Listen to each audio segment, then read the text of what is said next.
Hello दोस्तों, आप सबका बहुत बहुत स्वागत है। तो दोस्तों हमने पिछली वीडियो में रासायनिक अभिक्रिया क्या होती है एग्जाम्पल सहित हमने इसको पूरा कंप्लीट कर लिया था। तो दोस्तों यदि आपने इसको नहीं देखा तो आई बटन पर इसका लिंक आ रहा है, आप जाइए और बिल्कुल इसको आप पूरा कंप्लीट कर लीजिए। ठीक है, तो आज हम रासायनिक अभिक्रियाओं के प्रकारों पे बात करेंगे। ठीक है, तो रासायनिक अभिक्रियाओं को प्रकारों को समझेंगे, लेकिन उससे पहले रासायनिक अभिक्रिया को शॉर्ट में आपको बता दे रहा हूँ। ठीक है, तो मैंने दोस्तों आपको ये चीज बता के रखी थी कि जब दो या दो से अधिक पद, जैसे मान के चलो ये ए और बी दो पद हैं, जब दो या दो से अधिक पद आपस में क्रिया करते हैं तो कोई एक नया पदार्थ यहां पर आकर बनता है। ठीक है, नया पदार्थ यहां पर आकर बनता है और दो या दो से अधिक के पदार्थ जब आपस में क्रिया करते हैं और नया पदार्थ बनता है, इसी घटना को हम क्या बोलते हैं? रासायनिक अभिक्रिया। जैसे अगर हमने देखा H2 और यहां पर हमने देखा O2, H2 और O2 आपस में क्रिया करते हैं तो बनता है H2। ठीक है, तो दो या दो पदार्थ आपस में क्रिया करके नए पदार्थ बनाते हैं। नए पदार्थ बनाने की जो घटना होती है उसे रासायनिक अभिक्रिया कहते हैं। इसमें जो पदार्थ भाग लेते हैं उसे हम बोलते हैं रिएक्टेंट, इसको हिंदी में बोलते हैं अभिकारक। ठीक है, और जो पदार्थ यहाँ पर बनता है उसे हम बोलते हैं प्रोडक्ट और हिंदी में इसको बोलते हैं उत्पाद। ये रासायनिक अभिक्रिया हमने पूरा कंप्लीट करा दिया था उदाहरण के साथ। ठीक है, रासायनिक अभिक्रियाओं के प्रकार पे अब मेरे भाई हम बात करेंगे। तो रासायनिक अभिक्रिया के प्रकार की बात करें तो रासायनिक अभिक्रिया को दो प्रकार से वर्गीकृत किया गया है। कितने प्रकार से वर्गीकृत किया गया है? दो प्रकार से। ठीक है, दो प्रकार से। ठीक है, अब दो प्रकार से कैसे? तो पहले तो इसको ऊष्मा के आधार पर वर्गीकृत किया गया है। किसके आधार पर? ऊष्मा के आधार पर। ठीक है, ऊष्मा के आधार पर। ठीक है, तो ऊष्मा के आधार पर वर्गीकृत किया गया है और दूसरा है क्रिया विधि के आधार पर इसको वर्गीकृत किया गया है। किसके आधार पर? क्रिया विधि के आधार पर। क्रिया विधि के आधार पर। तो दो प्रकार से इसका वर्गीकरण किया जाता है, एक ऊष्मा के आधार पर और दूसरा हमारा क्रिया विधि के आधार पर। ठीक है, अब यदि आगे बात करें ऊष्मा के आधार पर, तो ऊष्मा के आधार पर मेरे भाई जो अभिक्रियाएं होती हैं वो दो प्रकार की होती हैं। ठीक है, एक हमारी होती है ऊष्मा शोषी अभिक्रिया, ऊष्मा शोषी अभिक्रिया। ठीक है, और दूसरी हमारी होती है ऊष्मा क्षेपी अभिक्रिया। ऊष्मा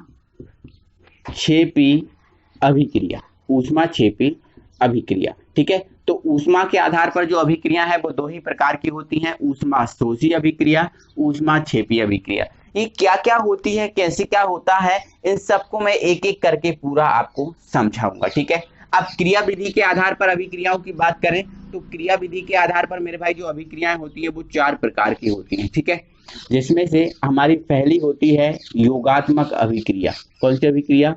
योगात्मक अभिक्रिया। ठीक है, जिसमें हमारी दूसरी जो रहती है, इनको एक एक करके पूरा समझाऊंगा, अभी केवल मैं इसका वर्गीकरण आपको समझा रहा हूं। ठीक है, हाँ, दूसरी होती है हमारी विघटन अभिक्रिया।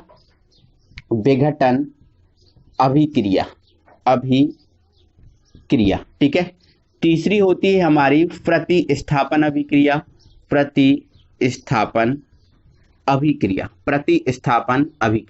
योगात्मक, विघटन, प्रतिस्थापन, और हमारी जो फोर्थ अभिक्रिया रहती है वो उभय अपघटन अभिक्रिया रहती है। क्या होती है? उभय अपघटन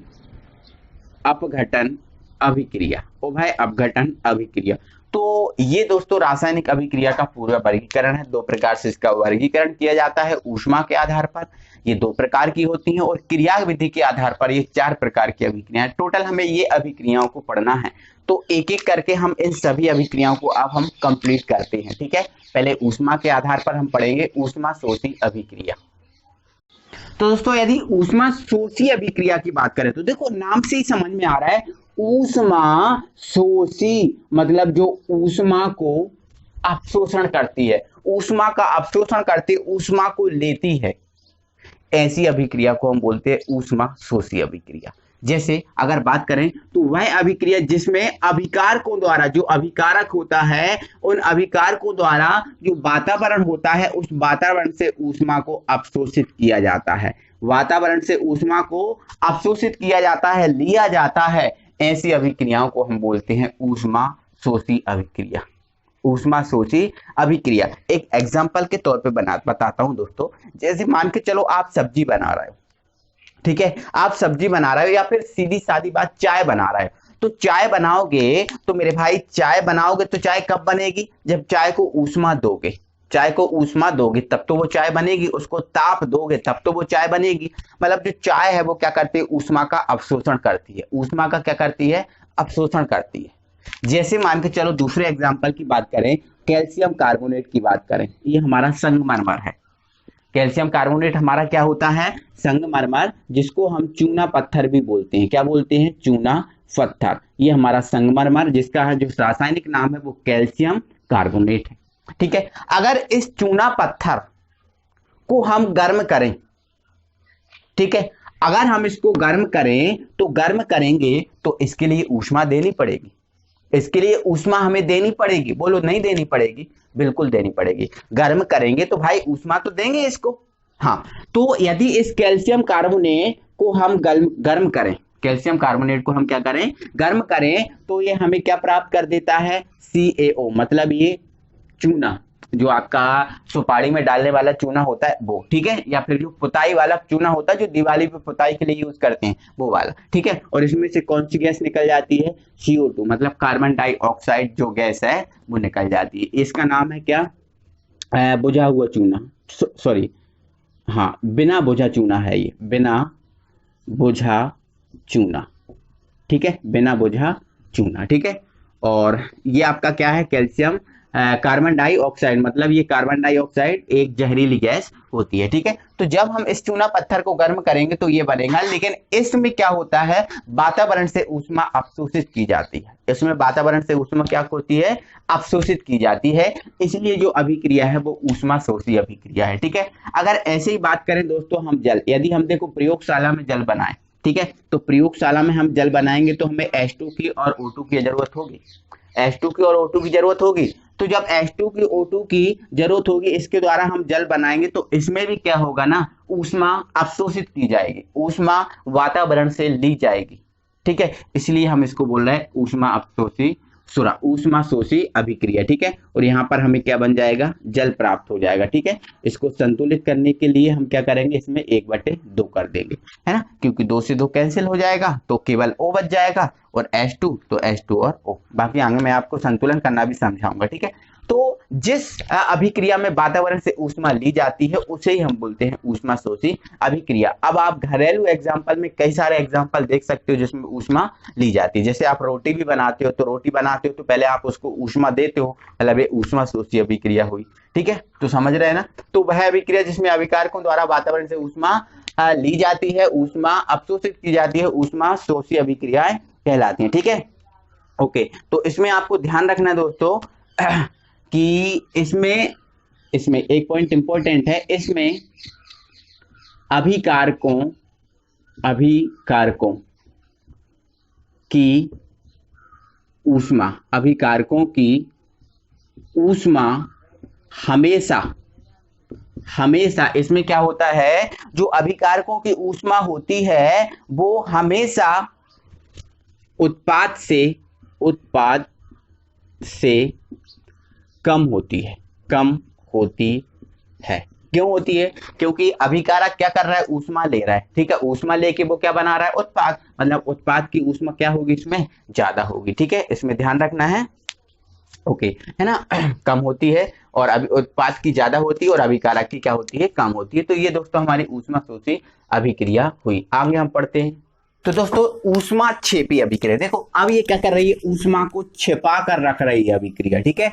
ऊष्मा को छिपा कर रख रही है, और ये ऊष्मा कब उत्पन्न करेगी? ये कहाँ उत्पन्न करेगी? तो ये ऊष्मा वातावरण में ये मुक्त करेगी, ठीक है। तो सिंपल सी बात है ना। तो वह अभिक्रिया जिसमें वातावरण में ऊष्मा मुक्त होती है, वातावरण को ये ऊष्मा देती है, ना कि लेती है, वातावरण को ये ऊष्मा देती है, ऐसी अभिक्रिया को हम बोलते हैं ऊष्मा छेपी अभिक्रिया, ठीक है। तो बिल्कुल आपको ध्यान रखना है, वह अभिक्रिया जिसमें वातावरण में ऊष्मा मुक्त होती है, निकलती है, उस अभिक्रिया को बोलते हैं हम ऊष्मा छेपी अभिक्रिया। एक सिंपल सी बात है, एक लकड़ी को आप जला दो, एक लकड़ी को आप जला दो, तो लकड़ी को आप जलाओगे तो उसमें कितनी सारी ऊष्मा बाहर निकलती है।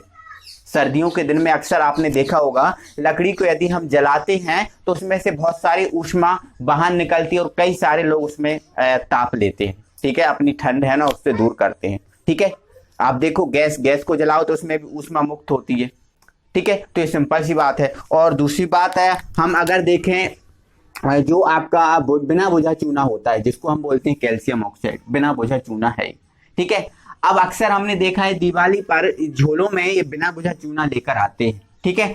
अब बिना बुझा चूना लेकर आते हैं और घर में आकर उसमें हम क्या डालते हैं, जल डाल देते हैं। क्या डालते हैं, जल। अब जैसे ही हम जल डालते हैं तो उसमें आपने अक्सर देखा होगा कितनी ऊष्मा निकलती है, बुलबुलों के रूप में बाहर निकलती है। आपने केवल उसमें जल डाला तो कितनी ऊष्मा बाहर निकलती है, बाहर निकलती, मतलब ये वातावरण में ऊष्मा को क्या कर रहा है, मुक्त कर रहा है, वातावरण को ऊष्मा दे रहा है, ठीक है। तो आपको याद रखना है कि जब इसमें जल मिलाएंगे तो देखो आपको पता है जल बना कैसे, जल आपका बना है, देखो जल का विखंडन कैसे होता है, तो आज के बाद याद रखना जल का विखंडन होता है H+ और OH- से, ठीक है।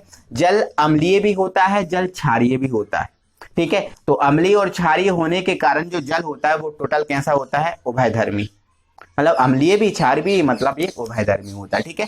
तो ध्यान रखना है। तो जब इसमें आप जल डालोगे, ठीक है, तो कैल्शियम पे कितना चार्ज होता है, 2+ और ऑक्सीजन पर कितना होता है, 2-। तो हमेशा आज की बात याद रखना प्लस माइनस वाले क्रिया करते हैं, ठीक है। तो ये Ca है, ठीक है, Ca किससे क्रिया करेगा, माइनस वाले से, क्योंकि ये प्लस वाला है तो माइनस वाले से, ठीक है। तो Ca2+ जब OH- से क्रिया करेगा तो ये इधर आ जाएगा और ये इधर आ जाएगा, तो क्या बन जाएगा, ये हमारा कैल्शियम हाइड्रोक्साइड, CaOH का होल ट्वाइस।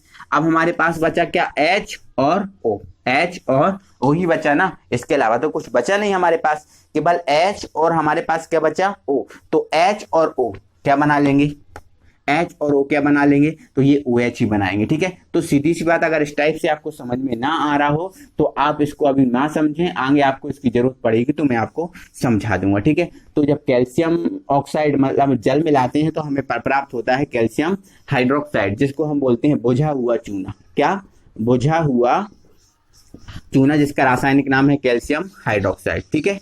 चलो, है ना। और ये क्या है हमारा बिना बुझा चूना, तो ये हो गया। इसमें क्या होता है, ऊष्मा मुक्त होती है, ऊष्मा बाहर निकलती है, ठीक है। तो इसमें आपको ध्यान रखना है, इसमें अभिकारक की जो ऊष्मा होती है हमेशा उत्पाद से अधिक होती है, ठीक है, मतलब इसकी अधिक होती है, फिर वातावरण में निकल जाती है तो यहाँ पर आके क्या बच जाती है, कम हो जाती है, ठीक है। ध्यान रखना, इसकी होगी ऊष्मा अधिक, ठीक है, और वो वातावरण में निकल जाएगी तो फिर यहाँ पर बचेगी कम, तो उत्पाद की इसमें क्या होती है, कम होती है, ठीक है। चलो और एग्जांपल देख लेते हैं। जैसे मान के चलो ये N2 है, क्या है, N2 और ये हमारा H2 है। जब N2 और H2 मिलते हैं तो आपस में क्या बन जाता है, NH3। तो ये मेरे भाई आप टेंशन मत लीजिएगा कि सर आप ये कैसे बना रहे हो, इन चीजों की आपको समझाऊंगा, एक एक करके आप इन चीजों को समझोगे, कोई प्रॉब्लम इसमें नहीं है। बस हमारे साथ जुड़े रहिएगा और क्रम से आप पढ़ते रहिएगा, ठीक है, आगे ये सब चीजें आपको समझ में आ जाएंगी, ठीक है। हाँ, तो N2 और H2 आपस में क्रिया करेंगे तो क्या बनेगा, NH3 बनेगा, ठीक है।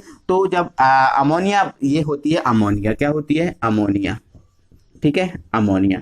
तो अमोनिया बनती है तो इसमें भी क्या होता है, वातावरण में ऊष्मा मुक्त होती है, ठीक है, इसमें वातावरण में ऊष्मा मुक्त होती है, ठीक है। तो यहाँ पर मुक्त हो जाती है तो इसकी ऊष्मा होगी ना वो कम होगी और इन दोनों की ऊष्मा होगी ना वो ज्यादा होगी, क्योंकि ये क्या है आपके रिएक्टेंट और ये हमारा क्या बचा है, प्रोडक्ट है, ठीक है। तो ये इसके एग्जाम्पल हो गए। आई होप कि आपको समझ में आए होंगे, ठीक है। तो अब हम क्रिया विधि के आधार पर रासायनिक अभिक्रिया के प्रकार समझेंगे।